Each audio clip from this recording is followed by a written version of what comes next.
That will be our text for this evening. If you're thinking I'm looking a bit dishevelled for preaching a message, because I am, Sarah's mum and sisters are here visiting, and they've taken the car up to Queensland, so I rode my bike here, and I don't know how those Mormons do it. They just look fantastic. So I don't know what the secret is, but I might need to make some friends with some Mormons. But seriously, before I begin, I'd just like to take the opportunity from here, in front of all the church, just to thank all of the church family for all of your help and support over the last couple of months.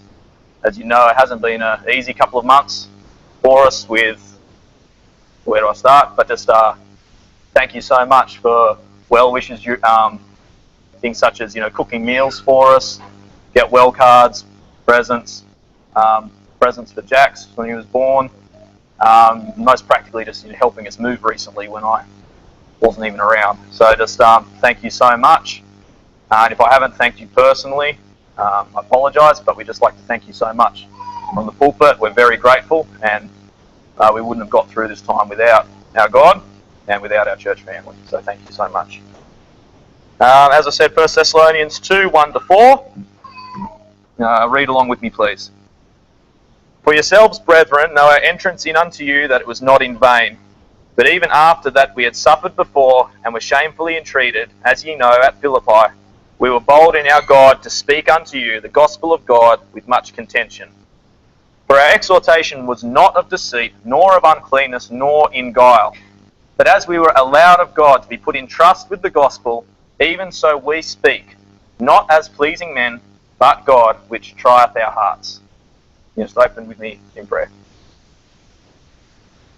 Lord, I thank you for the opportunity to come to a college like this here where we can learn the ministry of preaching. And thank you, Lord, that we have the opportunity to practice what we have learned. Lord, I pray that you would help me tonight to communicate the message that's been laid upon me. Lord, just pray that it would be a blessing to someone, that the words that I speak would be your words, not mine, and that I would to add nothing that you wouldn't have me to add, Lord. Just pray your blessing upon this meeting in your name. Amen. The title of the message this evening is Christian Character Under the Microscope. Now, about 10, 12 years ago, I was a little boy sitting in church. I was sitting with my cousins, and the pastor was leading in prayer, and as you do when you're a boy, and you're young and in church and a bit bored, you don't always close your eyes to pray. So I was looking around, seeing what the sights were. My little cousin, years younger than I was, tugged on my sleeve. They looked at me and said, "You need to close your eyes." And I ignored him because he was younger than me. And then same thing, "You need to close your eyes," over and over again. And even at a young age, I was able to laugh off his attempts at putting me straight. Why? Because his eyes were open as well. How did he know my eyes were open? Because he hadn't bothered to close his. And basically I ruled him as a hypocrite and didn't listen to him. And from that, we all heard the saying, the tongue-in-cheek saying, "Do as I say, not as I do." Which is not really a statement that as a Christian should hold any water with us. Basically what we say is how we should live. There should be no hypocrisy amongst us. And the passage this evening that we're looking at, Paul put himself under the microscope. Basically, Paul offers up his character to be scrutinised and Christian traits shine through. And tonight we're going to look at 3 areas where Paul's exemplary character demonstrates how we as Christians ought to live. There's 3 areas, we have 3 points tonight. That Paul, he steadfastly stood, he ethically exhorted, and he pointedly preached.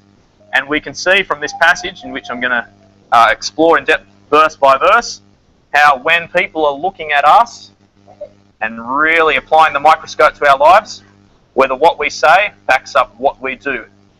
As we're going to see Paul's character did, and because of that God blessed his ministry abundantly. And we're going to have a look at that, and hopefully it will be a blessing to you. But first a bit of context, and we get that in 1 Thessalonians 2 verse 1. For yourselves, brethren, know our entrance in unto you, that it was not in vain. What's Paul talking about here? He's changed tact, if you can remember back to the messages you've already heard on this passage, namely 1 Thessalonians 1 from our other college students. Paul's been talking about the believers at Thessalonica. Most recently, Brother Andy talked about how they came from a very, very difficult pagan background and suffered much persecution, and yet came out and the gospel shone forth. Why does Paul change tack here and all of a sudden starts talking about having to justify why they even came to him? Well, we can see, if we look back briefly, chapter 1, I'm going to read verse 5 to you. For our gospel came not unto you in word only, but also in power, and in the Holy Ghost, and in much assurance, as ye know what manner of men we were among you for your sake. Then verse 6, it goes on with speaking about how the Thessalonians were converted. Verse 5, we're talking about the gospel, how it was presented. Verse 6, how they were saved. But there's this tiny little sentence at the end of verse 5, as ye know what manner of men we were among you for your sake, which really doesn't seem to fit. Every commentary that I've looked at links at the end of verse 5 with the start of chapter 2. That's our context. Paul's saying, you know what manner of men we were among you for your sake. Why is Paul talking about that? Well, it would appear that Paul had some unjust criticism being levelled at him. I dare say not within the circle of believers, but from unbelievers. People who didn't like what Paul was doing. And so they tried to slander, tried to detract from what he was doing. They started to question his character and his integrity. And rather than Paul shying away from that, Paul took it on. Basically, Paul said, look at me and my helpers, namely Silas and Timothy. Look at what we are, and you judge for yourselves. This is without arrogance. This is a man who's just utterly confident that he's within the will of God, and what he says, backed up by what he does. Chapter 2, verse 1. For yourselves, brethren, know our entrance in unto you, that it was not in vain. Why wasn't it in vain? Well, because we can see that the believers, as Brother Andy talked about last week, were saved from idol worship. Chapter 1, verse 9. For they themselves show of us what manner of entering in we had unto you, and how ye turned to God from idols to serve the living and true God.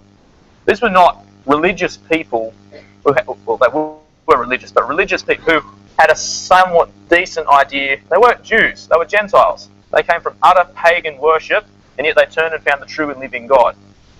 Obviously, Paul's entrance into them was not in because he had the fruit to show it. Why did Paul's ministry get so blessed? Well, let's have a look. First up, Paul steadfastly stood. Verse 2. That even after that we had suffered before, and were shamefully entreated, as ye know, at Philippi, we were bold in our God to speak unto you the gospel of God with much contention. So point 1, Paul steadfastly stood. Paul says, as ye know. He's saying, look at us. You know what's going on. You judge for yourselves. First up, we suffered. We were shamefully entreated. You don't have to know the Bible very well to know that Paul really copped it wherever he went. And yet he kept coming back for more. In this context, he's saying, suffered before and was shamefully entreated. The word for shamefully entreated is hebridzo. I don't think I'm pronouncing that right, but basically it means mental anguish and torture, insult and bodily abuse. That's a pretty descriptive way. He was not just tortured physically, but mentally. He was humiliated. Whereabouts did this happen? At Philippi. We all know the story. It happened in Acts chapter 16. Paul and Silas were preaching to the people, unsaved people. And they were not happy. They grabbed him, they stripped them bare, they beat them, they threw them in jail. And Paul and Silas responded by singing praises to God. The Philippian jailer. Yes. And what happened? They sang praises, there was an earthquake, came in the jailer, was saved, the entire house. God did a glorious work. Great good came out of utter misery. Now, if I know that happened to you or me, chances are we wouldn't be singing about anything. But that's how Paul responded to criticism. Now, something that we can note is that Paul suffered persecution, obviously. So did the Thessalonians. We see that in chapter 1, where Paul is saying he's commending them for them suffering persecution and coming through it without being faced. Paul's encouraging them, and they can listen to what Paul's saying because they respect him because Paul's been through the same thing. Paul is not a hypocrite. Paul never backed away from the hard yards himself. In fact, if Paul had not come back from the persecution at Philippi, these men and women would never have been saved. So because Paul suffered persecution, the Thessalonians can now suffer persecution. And that's something that we can really learn from, I believe. Something that often gets glazed over is that it's not focused on, that Paul and Silas, while yes, they were beaten, but the thing was that wasn't even legal, because they were Roman citizens. And basically the unsaved, unethical magistrate, when they hear that they're Roman citizens, they're horrified because they realize that they've broken all the rules themselves. Paul and Silas should never have been treated that badly, even though they don't agree with them. And as Christians, I know for myself that if someone doesn't like me because I'm a Christian, I can deal with that because that's persecution, right? But when society does something that's not fair, I just want to throw in the towel because it's not fair. Life not being fair should not matter to us as Christians because, let's face it, that's what persecution really is, when everything turns against you. Paul and Silas could have used the excuse that God was calling them elsewhere because of all the opposition they were facing, but no, they didn't. They remained, they steadfastly stood, and because of that, many Thessalonians were saved and were able to go on and be a witness to other people. They were bold, they spoke without reserve. We see that in the end of verse 2. We were bold in our God to speak unto you the gospel of God with much contention. I got ahead of myself a little bit. Bold means to speak without reserve. It wasn't natural though, it came from God. Paul seems like this superhuman fellow, but really he wasn't. He was just like you and me. Where do we see that? Well, we see that in 1 Corinthians chapter 2, verse 3. If you can just turn there.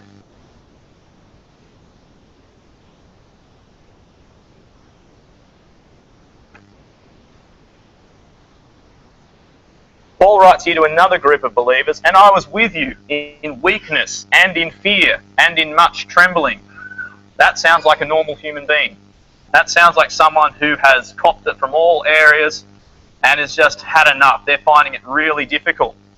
Of course, that's how it was. But with God's help, he was given the boldness to speak without reserve, to keep copping it and to keep coming back for more. Through God's help, he kept coming back. Paul writes to Timothy, thou therefore endure hardness as a good soldier of Jesus Christ. Timothy could say, yeah, whatever, Paul.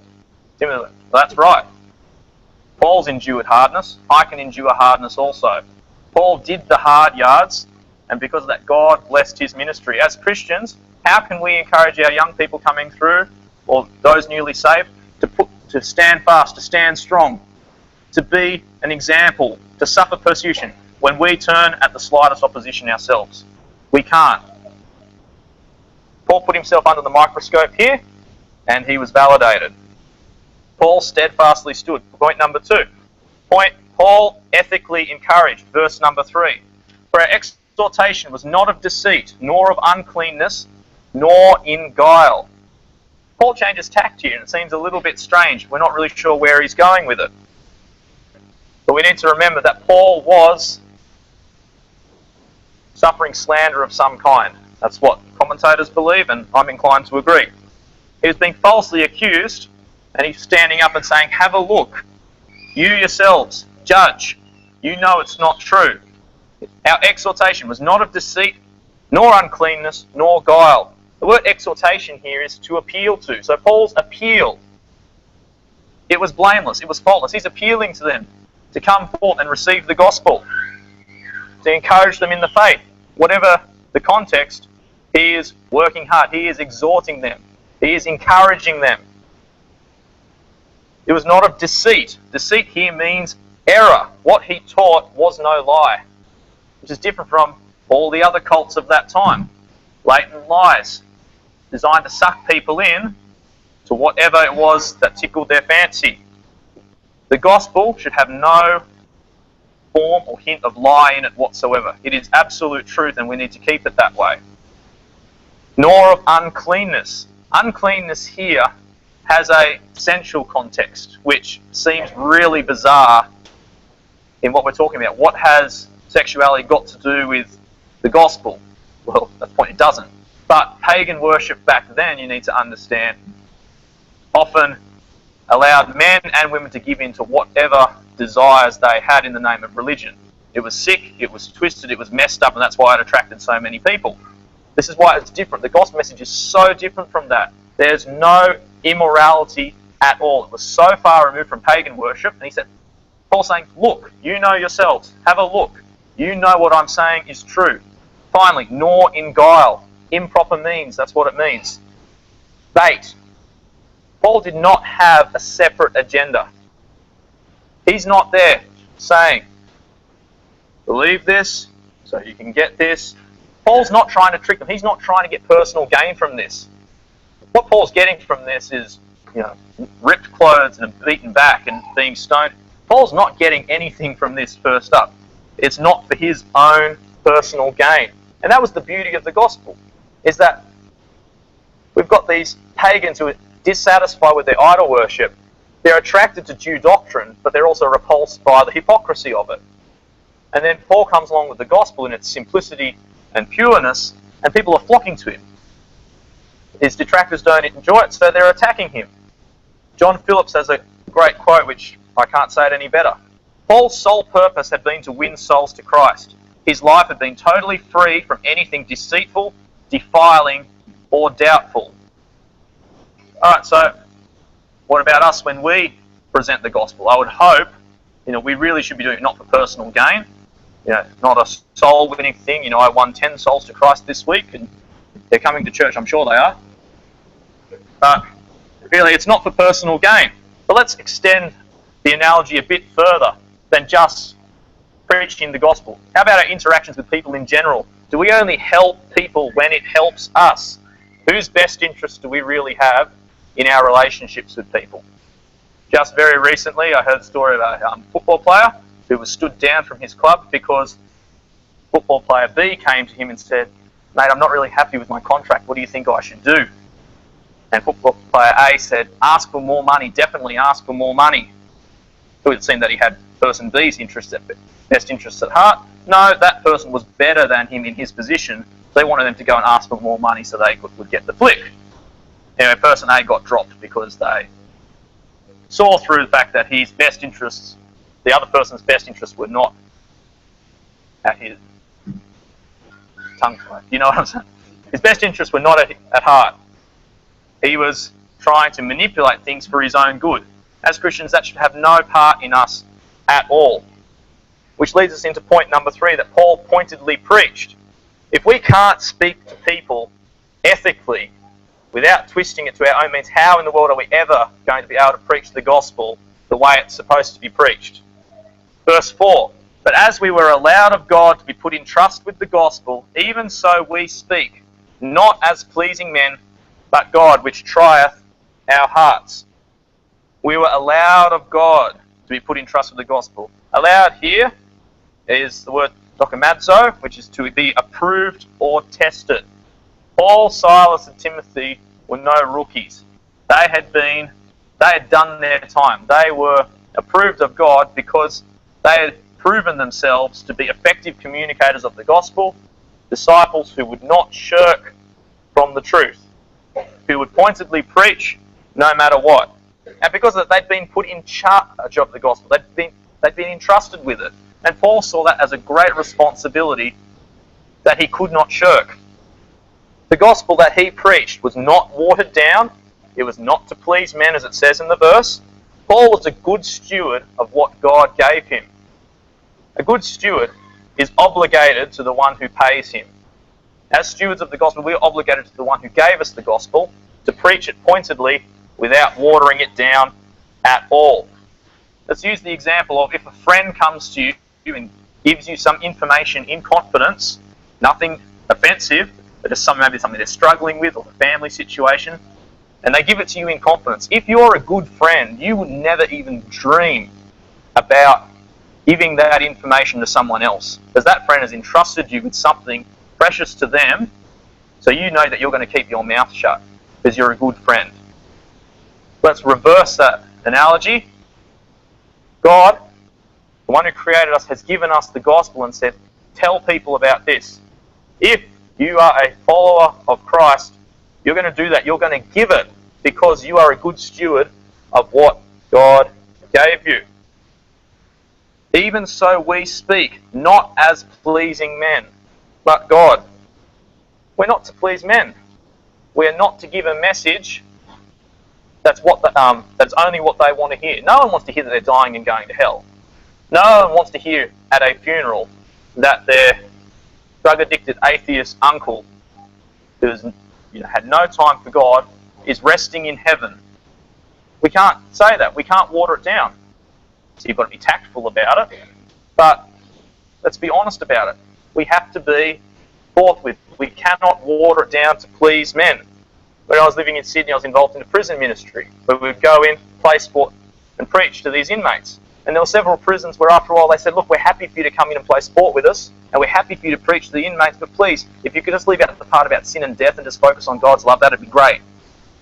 And the people in charge, to their credit, of SLAM, the prison ministry, said, no thanks, we're not coming in at all. We'd rather concentrate all our time and efforts on prisons where we have the freedom to preach the gospel in all its power and purity and not be wasting our time tickling people's ears so they hear what they want to hear, and yet they're still going to hell none the wiser. God is the ultimate authority, not man. And if God says to preach the gospel, not to please men, that's what we are to do. Because people have gone away from that, we now have a thing called the prosperity gospel, and we now have this magical place called purgatory. Neither of which are biblical, but it's how so many people have been deceived. People have got a lot to answer for one day when they stand before God. And in the position that they were in, they had the opportunity to give out the gospel. So thousands of people would be without excuse, and yet they've given them a watered-down message because they were afraid of what people would think of them, and they wanted to please their congregation. The pulpit is never to be intimidated by the pew. You please turn to Galatians chapter 1, verse 10.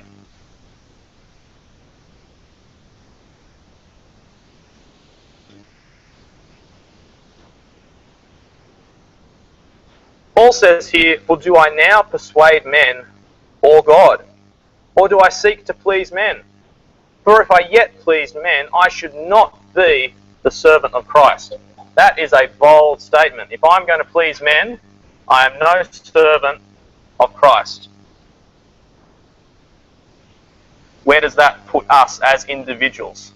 Are we servants of Christ, or are we just men pleasers? You can't be both. That's what Paul says, and it's in the Bible, so it must be true. Okay? End of verse 4. We speak, not as pleasing men, but God, which trieth our hearts. Trying our hearts here, it means to examine. So not only is Paul putting himself under the microscope from his congregation, saying, look at me, look at what I've done, you know what I'm saying is true. He's now putting himself under God. That's a pretty bold statement. He's saying God will examine our hearts and know that what we're saying is true. We are blameless. And I'm not going to go into it, but it goes on to verse 5. For neither at any time use we flattering words, as ye know, nor a cloak of covetous. God is witness. People say God is my witness nowadays, or I swear to God. People say that all the time, but it has no meaning. But really, it should have meaning. When you say God is my witness, that is, you're like, wow, be struck dead for lying here. Now, he's put himself under God, and he's come up trumps. He's come up blameless because it's in the Bible. It was allowed to be put there because Paul was blameless. Paul's Christian character shone through dramatically. He pointedly preached the gospel. He did not compromise. Paul knew God was examining his character, and he had the utmost confidence without being arrogant. There's no shred of arrogance here. But he's just confident before God that his character under the microscope was pleasing to God and therefore a vital tool in his ministry. And arguably, Paul had the most effective ministry of all, arguably, debatably. But his ministry was very effective. Because of things like this, there was no shred of hypocrisy in him at all. He steadfastly stood. He faced persecution. He ethically encouraged in everything that he did, and he pointedly preached. I'd just like to conclude with a couple of examples which I think tie it together quite well. Just recently, I saw a picture. Not exactly sure where I was where I saw it. There's a little cartoon strip with two panels. In the first panel, we've got a big heavy load, a big rock or something, and there's a chain of men pulling the rock as hard as they can. And there's an important looking fella up on top of the rock, pointing which direction the load has to go. And the caption was, "This is what a boss looks like." Now it's true, the boss tells his underlings what work needs to be done and where it needs to go. The next panel had the same rock and the same chain of men pulling, but the bloke on top was now out the front, pulling the chain harder than everyone else, showing them where it needed to go. And the caption was, "This is what a leader looks like." A boss tells you what needs to be done. A leader shows you what needs to be done by their actions. Are you a boss or are you a leader? Are you in your ministry, whatever it is, day-to-day ministry to other people, to your family? Are you leading by example? When you're under the microscope, are you, for God, showing that what you say is what you do? And is God able to bless what you're doing because there's no shred of hypocrisy in you at all? My final example is that I'm really finding as a Christian in the army that where you're in such close quarters with some very rough people, especially the infantry, which is notoriously the roughest of the rough, and you're in there in such close quarters with limited downtime, so no time to open up and exploit, do a Bible study with someone who's remotely interested. If I'm not prepared to work harder than everyone there, be more honest than everyone there, to be more loyal, to be more encouraging, and just to have more self-denial than everyone else there, when the opportunity comes to witness, they're not going to give me the time of day unless I am able to show that everything that I do when it comes time for me to share matches up. If I am lesser than my work colleagues in my actions when it comes time to give them a message of the gospel, why are they going to listen? What I say needs to reflect on what I do, and vice versa. When your character is under the microscope, does what you say add up to what you do? Can God use you like he used Paul, who suffered persecution and still steadfastly stood, who despite opposition, ethically encouraged, when everyone else around was manipulating things to their own cultish means, and he also pointedly preached when other people were watering down the gospel to get people in and listening. These are three aspects of Paul's life which God blessed mightily because his character matched up what he was trying to achieve. And I trust that that's been a blessing tonight. Close in prayer. So thank you for the opportunity we've had here to share your word, Lord. Thank you that it's been a blessing to me, Lord. I pray that it'd be a blessing to someone here. Lord, help us to be, have no trace of hypocrisy in us. Help us to put in the hard yards, to labour, that when it comes time to share, let it never be said, Lord, that what we speak so loudly that we cannot hear a thing you say, Lord. Just help us to really put ourselves out there so you may bless our ministry. Help us to have no hypocrisy and just help us to be effective in our ministry, Lord. We pray that you bless us all on our way home, keep us safe until you bring us all back here together again. Amen.